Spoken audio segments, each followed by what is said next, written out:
Kita niyo yung video na yan? The people are chasing doon sa truck ng DSWD because akala nila mamimigay ng ayuda. Ito yung mga affected ng ng lindol.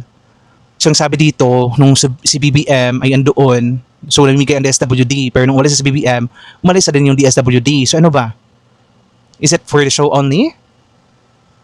Ay, ini-echo ko lang yung tao na nagsasalita dyan, ha? This is just also my question. So pag nandyan yung presidente, Gina G, ang active-active, pero pagkaalis, papaasahin yung mga tao, di mabibigyan ng tulong. Ito yung mga ina-idol ng kakampings eh. Right now, di ba? Idol niyo si BBM. Hinalikan yung paa, kinakain yung suka at tae. Dinidilaan ng puwet. Yan yung idol nyo, gawain ng idol nyo. We deserve better. Hindi naman kasi ganito yung kadigong dati eh. Putang ina. Panta sa mga tao kay nalagi ayuda gikan sa gobyerno. Tutuara ang traktuara babay na